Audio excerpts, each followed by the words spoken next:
L'Echaim, un peu difficile, c'est très difficile pour nous de parler. Euh,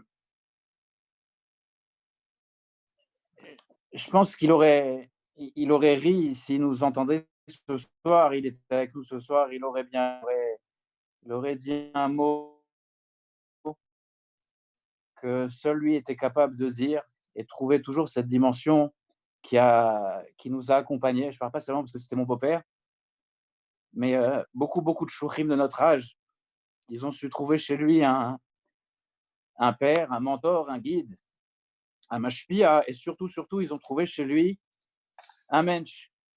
Et la traduction de mensch, ça veut dire humain. C'était simplement un être humain avec toute la grandeur que le Créateur il s'est donné à l'être humain, avec cette force qu'il avait, qui était la force de son maître, de Rav Moulay, de notre maître à tous. Et c'était le sujet du rabbi, c'est le sujet du rabbi, c'est le sujet de Chassid, de trouver la synthèse sur chaque sujet et de faire en sorte d'intérioriser chaque notion que la Chassidut elle nous enseigne. La dernière discussion qu'on a eue ensemble, c'était lundi, c'était le dimanche avant Saptira ou lundi avant Saptira, je ne me rappelle plus très bien. Et je lui ai demandé ce qu'il pensait de ce qui se passait. On n'a pas beaucoup parlé, mais je lui ai dit voilà, il y a un article que Rav Yoel Khan a dit ou une vidéo qui a été faite, et il me dit que Rav Moulay avait dit pareil lorsque il y a eu l'attentat à Bombay et que un collègue de classe, un camarade de classe, pardon, à nous, un shliach, a été tué de la manière qu'on sait. Et Rav Moulay avait fait Farbringen Yujvat, il avait attendu de Rosh Chodesh Kislev jusqu'à Yujvat pour en parler, il ne voulait pas en parler auparavant. Et il a dit une chose que Rabbi Elkan a dit cette semaine aussi, qu'il y a quelqu'un qui prend la responsabilité de ce qui se passe, et pas uniquement la tragédie que nous vivons actuellement, notre famille, mais la tragédie que l'humanité tout entière vit. Et ce responsable, c'est Akadosh Baruch Hu. C'est lui qui prend cette responsabilité. J'ai mis beaucoup de temps, et c'est ce que je lui ai demandé la semaine dernière, je lui ai demandé avant. Il ne m'a pas répondu exactement qu'est-ce que ça voulait dire. Mais il y a un sujet il y a un sujet de bitoul. Le bitoul qu'on doit avoir aujourd'hui, et ce n'est pas ma lecture des choses, c'est ce que le Rebbe demande, c'est qu'on doit prendre ces traits de caractère. Ces traits de caractère, c'est de ne pas voir d'obstacles. Pour ceux qui l'ont connu de près, quand il répondait je m'en occupe, on savait que les choses étaient bien parties. Il n'a jamais vu d'obstacles. Il ne voulait pas voir les obstacles, il voulait voir que les solutions. Tout ce que, avec ses amis et ses frères, et je fais référence ici à toute l'équipe de la Nalad Bet Lubavitch, ce qu'ils ont pu accomplir tous ensemble, c'est quelque chose qui est simplement incroyable. Il faut que ce rêve, il faut que cette ambition, cette aspiration à aller de l'avant, elle ne nous quitte pas. On n'a pas le droit. Il faut qu'on prenne cette décision aujourd'hui tous ensemble, que des rêves qui sont tout simplement aujourd'hui impensables, on prenne sur nous de pouvoir les faire.